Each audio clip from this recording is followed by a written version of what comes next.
विजय तिलक, विजय तिलक, विजय तिलक, विजय तिलक, विजय तिलक, विजय तिलक, विजय।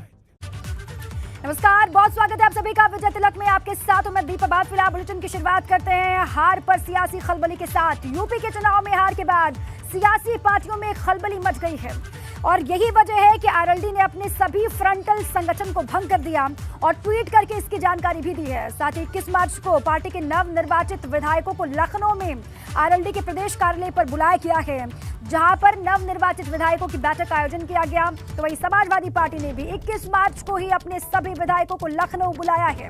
अब इस बैठक में हार पर चिंतन किया जाएगा और फिर भविष्य की रणनीति पर मंथन होगा। ये तो पार्टी का शीर्ष नेतृत्व ही तय करेगा, लेकिन इससे पहले 12 मार्च को बसपा प्रमुख मायावती ने भी चुनाव में मिली हार के बाद बड़ा एक्शन लेते हुए अपनी पार्टी के सभी प्रवक्ताओं पर टीवी डिबेट में जाने से रोक लगा दी थी। और यूपी की सियासत से जुड़ी 3 बड़ी खबरें आपको हम लगातार सिलसिलेवार तरीके से दिखा भी रहे हैं। आरएलडी के भीतर किस तरीके से खलबली है, समाजवादी पार्टी किस तरीके से चिंतन कर रही है और बसपा भी किस तरीके से अब चिंतन में लगातार जुट गई है, हर एक जानकारी आपको हम दे रहे हैं। यूपी की सियासत से जुड़ी ये 3 बड़ी खबरें अहम हो जाती हैं। देखिए, 3 तस्वीरें आपके सामने हम रख रहे हैं। आरएलडी किस तरीके से अब 21 मार्च को विधायक दल की बैठक बुला रही है, विधायकों के साथ में किस तरीके से चर्चा होगी, ये खबर भी अपने आप में अहम हो जाती है। और 21 मार्च को ही लखनऊ आने को अखिलेश ने भी सभी विधायकों से कह दिया है, वो भी लखनऊ पहुंचेंगे। और हार पर मायावती का एक्शन किस तरीके से हुआ, टीवी डिबेट में जाने से प्रवक्ताओं पर रोक लगाई। 3 बड़ी पार्टियां उत्तर प्रदेश की और तीनों में इस वक्त खलबली है क्योंकि जीत गई है भारतीय जनता पार्टी, प्रचंड जीत। और जिसके बाद भाजपा के भीतर खुशी है, भाजपा के तमाम दिग्गज गदगद हैं, तो वहीं निराशा है इन 3 पार्टियों में। और इन 3 पार्टियों के प्रमुख चेहरों में आपको हम दिखा रहे हैं इस वक्त किस तरीके से एक्शन भी लिया जा रहा है हार के बाद, वो भी आपको समझना होगा। और अब आगे किस तरीके से बढ़ना है, क्या रणनीति होगी, किस तरीके से पूरा रोड मैप होगा, इस पर लगातार बातचीत की जाएगी। जो भी विधायक जीते हुए हैं उनको बुलाया गया है लखनऊ और लखनऊ में बुला करके सभी से चर्चा होगी, बातचीत होगी और फिर आगे बढ़ने के लिए सभी के साथ में मिलकर एक रोड मैप तैयार किया जाएगा। अब रालोद की ओर से ट्वीट करके क्या लिखा गया है ये भी आपको हम दिखाते हैं। राष्ट्रीय लोकदल के राष्ट्रीय अध्यक्ष चौधरी जयंत सिंह जी के निर्देशानुसार राष्ट्रीय लोकदल उत्तर प्रदेश के प्रदेश, क्षेत्रीय और जिला साथ में सभी फ्रंटल संगठनों को तत्काल प्रभाव से भंग किया जाता है, ये ट्वीट किया गया है। आरएलडी की ओर से एक और ट्वीट आया है, उसमें क्या लिखा गया है वो भी आपको हम बताते हैं। राष्ट्रीय लोकदल के राष्ट्रीय अध्यक्ष चौधरी जयंत सिंह जी की मौजूदगी में 21 मार्च 2022 को राष्ट्रीय लोकदल के सभी नवनिर्वाचित विधायकों की बैठक दोपहर 12 बजे राष्ट्रीय लोकदल प्रदेश कार्यालय लखनऊ पर आहूत की गई है। ये जानकारी दी गई है ट्वीट के माध्यम से आरएलडी की तरफ से। और जितने भी जीते हुए विधायक हैं उन सभी को बुलाया गया है लखनऊ पार्टी कार्यालय में, सभी के साथ में मिलकर के बातचीत होगी। हार के कारण क्या रहे हैं, जो सफलता का दावा चुनावी सभाओं से जयंत चौधरी लगातार कर रहे थे, वो दावा जमीन पर क्यों नहीं सफल हो पाया, इस पर भी मंथन होगा। कहां पर कमी रह गई, कहां पर खामियां रही, कहां पर चूक हो गई, इसको भी देखा जाएगा। उसके बाद फिर आगे बढ़ा जाएगा। फिलहाल ये बड़ी खबर भी है और जो ट्वीट किया गया है वो भी सिलसिलेवार तरीके से 2 ट्वीट सामने आए जो आपके सामने हमने रख दिए हैं। और इसी पर अधिक जानकारियों के साथ मेरे सहयोगी शैलेश अरोड़ा जुड़ चुके हैं, सीधे उन्हीं के पास आपको लिए चलते हैं। शैलेश, देखिए, अब खलबली जो मची हुई है सियासी पार्टियों में वो साफ तौर से दिखाई दे रही है। वो आरएलडी की बात हम करें क्योंकि आरएलडी की तरफ से ट्वीट भी किया गया, उसमें भी जिक्र किया गया है कि 21 मार्च को होगी बैठक, उसके बाद फिर आगे बढ़ने का जो रोड मैप है वो तैयार होगा। शैलेश। बिल्कुल, देखिए 21 तारीख जो है वो अगर बात करें सपा और आरएलडी जो एक गठबंधन रहा दोनों का, तो एक तरफ देखिए अखिलेश यादव ने एक बैठक बुलाई है, जितने भी निर्वाचित विधायक हैं उनको बुलाया गया। दूसरी तरफ आरएलडी की बात करें तो जयंत चौधरी लखनऊ में बैठक कर रहे हैं और सभी लोगों को इसमें बुलाया गया, पदाधिकारियों को। मंथन होगा कि जो परिणाम चुनाव के सामने आए, जिस तरह से देखिए दोनों लोग ये मानकर चल रहे थे कि पश्चिमी यूपी की अगर बात करें तो आरएलडी पूरी तरह से आश्वस्त थी कि वहाँ की जो सीटें दी गई हैं उसमें अधिकतर सीटें आरएलडी जीत लेगी। दूसरी तरफ सपा का गठबंधन जो था बाकी दलों को लेकर, चाहे वो बात हो प्रकाश राजभर के साथ, केशव देव मौर्य के साथ, संजय चौहान या अपना दल कमेरावादी, इन सभी लोगों के साथ जो एक संगठन बना उसके बाद में कहीं ना कहीं ये लोग आश्वस्त थे और पूरी उम्मीद लगाए बैठे थे कि इस बार सपा की सरकार आएगी, लेकिन परिणाम वैसे नहीं आए, बल्कि परिणाम उससे बहुत अलग आए। क्योंकि भारतीय जनता पार्टी की अगर बात करें तो जिस तरह से लगातार दूसरी बार प्रचंड बहुमत के साथ आई है, उससे कहीं ना कहीं अब इन दलों को एक बार फिर से सोचने पर मजबूर कर दिया है बहुत ज़्यादा कि आखिर कहाँ पर चूक रह गई। आखिर इतनी मेहनत के बाद, इतनी रैलियाँ, इतनी सभाओं के बाद आखिर वोटर, भीड़ बहुत दिखी इन रैलियों में, सभाओं में भीड़ बहुत थी, ये हमने भी देखा, आपने भी, दर्शकों ने भी, लेकिन आखिर वो भीड़ वोट में कन्वर्ट क्यों नहीं हुई, कहाँ पर चूक रह गई, इन सभी चीज़ों पर मंथन किया जाएगा।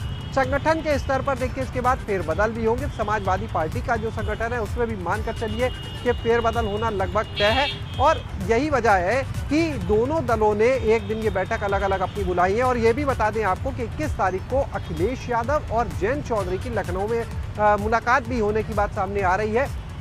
जयंत चौधरी यहाँ पर बैठक के लिए तो आएंगे, लेकिन अखिलेश यादव के साथ भी उनकी मुलाकात होगी। इससे पहले अखिलेश यादव ने जो बाकी सहयोगी संगठन उनके साथ में थे, पार्टी सहयोगी दल थे, उनके अध्यक्षों के साथ मुलाकात की थी 2 दिन पहले ही, जब ओम प्रकाश राजभर, केशव देव मौर्य, संजय चौहान, ये सब लोग पार्टी कार्यालय पहुंचे थे और मुलाकात की थी। इसके अलावा अखिलेश ने लगातार जो बड़े नेता हैं उनसे फ़ोन पर भी बात की थी, जो अपनी सीट नहीं बचा पाए उनसे भी फ़ोन पर बात की थी, फिर चाहे बात स्वामी प्रसाद मौर्य की हो। और अब अगर बात करें फ़ोन पर जयंत चौधरी अखिलेश की जो वार्ता थी वो तो लगातार चल रही, पहले भी हुई थी, लेकिन अब 21 तारीख को इन लोग की मुलाकात भी होगी और सभी चीज़ों को लेकर, जो समीकरण थे उन सभी चीज़ों को लेकर लंबा मंथन भी होगा। क्योंकि अब देखिए पहले एमएलसी के चुनाव है, नगर निकाय के चुनाव है, इसके बाद लोकसभा आ जाएगा 24 में, तो बात सिर्फ विधानसभा तक की नहीं है। विधानसभा में वो परिणाम ना मिलने की वजह से आगे के जो चुनाव हैं उनकी राह देखिए और मुश्किल हो जाती है इन लोग के लिए कहीं ना कहीं। ऐसे में अब देखना ये होगा कि समाजवादी पार्टी जो है वो किस तरह से आगे एमएलसी चुनाव के लिए अपने दावेदारों के नाम सामने लाती है, किस तरह से निकाय चुनाव को लेकर तैयारी करती है। चुनाव बीत गया है उसको लेकर भी मंथन होगा, जाहिर सी बात है, क्योंकि जो हार मिली है, जो पटकनी मिली है, वो सबक है और उससे क्या सीखा जाए या फिर किस तरीके से आगे बढ़ा जाए, उस पर तो मंथन होगा ही। लेकिन शैलेश देखिए, दोनों ही गठबंधन में है और एक साथ मिलकर के चुनाव लड़ा, लेकिन जो ये बैठक हो रही है विधायकों के साथ में, ऐसी जानकारी आपने दी कि दोनों ही अपने अपने विधायकों के साथ अलग अलग बैठक करेंगे। इसके पीछे भी कोई रणनीति समझ में आ रही है क्या?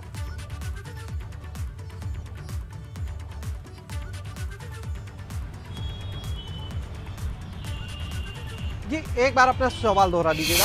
शैलेश, दोनों ही साथ में चुनाव लड़ते हुए दिखाई दिए, लगातार एक साथ वो मंच पर भी दिखाई दिए, प्रेस कॉन्फ्रेंस भी साथ साथ भी की, इससे पहले भी जो बैठकें हुई दोनों ने साथ में की, लेकिन अब इन चुनाव नतीजों के बाद में दोनों ही जो बैठक करने वाले हैं वो अलग अलग करने वाले हैं। आरएलडी की अलग से बैठक होगी विधायकों के साथ में और सपा की अलग से बैठक होगी अपने विधायकों के साथ में। इसके पीछे भी कोई रणनीति आपको समझ में आ रही है क्या?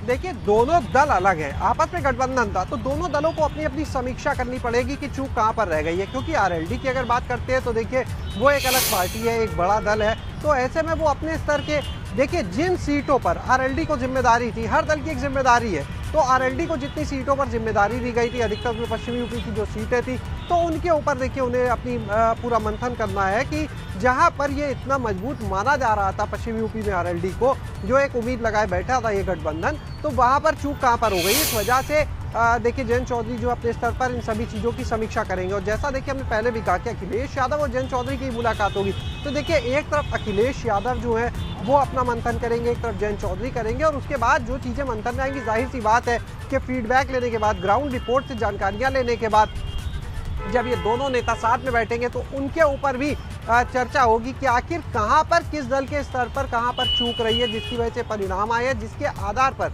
आगे जो चुनाव हो उनमें अगर ये लोग साथ मिलकर चलते हैं तो भी उनके लिए काम आएगा, और अगर अलग भी होते हैं किसी वजह से तो भी देखिए दोनों दलों को अपनी अपनी जो बुनियाद है उसको संभालने के लिए आगे आगे अपनी पार्टी को में जो चमत्कार की उम्मीद जयंत चौधरी भी लगातार कर रहे थे, जयंत के साथ में होने से अखिलेश भी जो उम्मीद कर रहे थे कोई चमत्कार वहां पर होगा, वो चमत्कार हुआ नहीं, जिसके बाद ये पार्टियों के भीतर मंथन का दौर जो है वो चल पड़ा है। बहुत शुक्रिया आपका शैलेश पूरी जानकारी के लिए।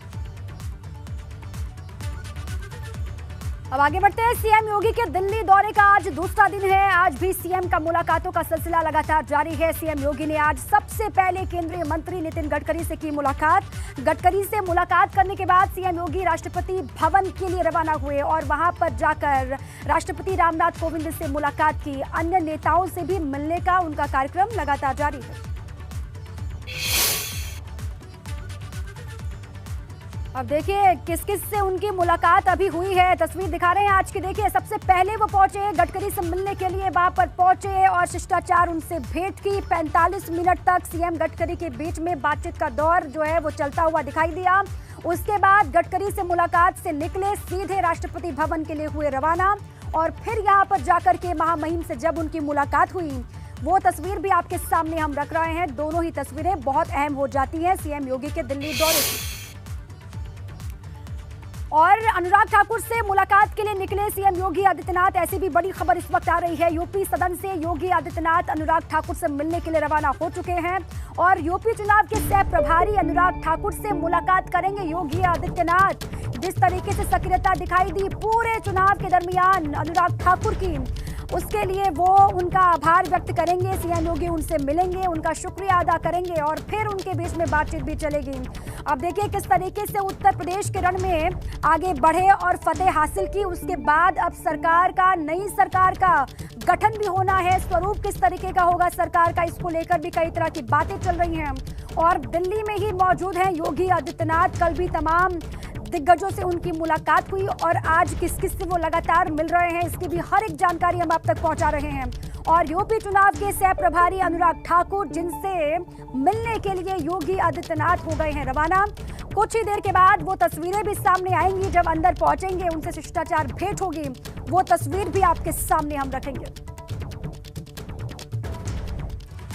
यूपी में कांग्रेस के प्रदर्शन पर प्रमोद तिवारी का बयान सामने आया है। प्रमोद तिवारी ने कहा है कि ऐसे नतीजों की कल्पना नहीं की थी, ऐसे परिणाम की उम्मीद कभी नहीं थी। यूपी में कांग्रेस ने जीती है सिर्फ 2 सीटें। ये सबसे खराब अब तक का प्रदर्शन है कांग्रेस का, जिसको लेकर बेहद सीनियर लीडर हैं प्रमोद तिवारी कांग्रेस के। उन्होंने ये कहा है कि जो नतीजे सामने आए हैं उसकी कल्पना किसी ने कभी नहीं की थी। कभी कभी जीत का नशा चढ़ जाता है तो ऐसी बातें निकल आती हैं। इसमें कोई दो राय नहीं कि भारतीय जनता पार्टी उत्तर प्रदेश, उत्तराखंड, इन 5 राज्यों में उसका प्रदर्शन अपेक्षा से बेहतर रहा। पर हार किससे सीखनी है, तो मैं चाहूंगा कि 2 उदाहरण दे देता हूं, उनसे सीख लें। क्यों हिमाचल में सरकार बदल गई थी, क्यों उनके स्वयं परिवार में पिताजी क्यों चुनाव हारे थे, या बहुत से राज्यों में जहां कांग्रेस लौट के आई, या उस लोकसभा को देख लें जहां 2 सीट पर सिर्फ भाजपा जीती थी, आदरणीय अटल जी भी हार गए थे। तो बेहतर ये होगा कि तल्खियां नहीं होनी चाहिए, हार और जीत को गरिमापूर्वक स्वीकार किया जाना। आगे बढ़ते हैं, खबर अमरोहा से। अमरोहा में खूंखार तेंदुए का वीडियो वायरल हो रहा है। पेड़ के नीचे उतरता एक तेंदुआ, वीडियो में आप देख सकते हैं। देहात थाना क्षेत्र के सिरसा कुमार गांव के लोगों में तेंदुए को लेकर दहशत है। हालांकि इसका वीडियो ग्रामीणों ने ही बना करके सोशल मीडिया पर अपलोड किया। साथ ही वन विभाग से तेंदुए को पकड़ने की गुहार भी ग्रामीण लगा रहे हैं। अब तेंदुए को लेकर ग्रामीणों में दहशत है। वन विभाग की टीम को सूचित भी किया गया है और ये कहा जा रहा है कि जल्द से जल्द इसको पकड़ लिया जाए।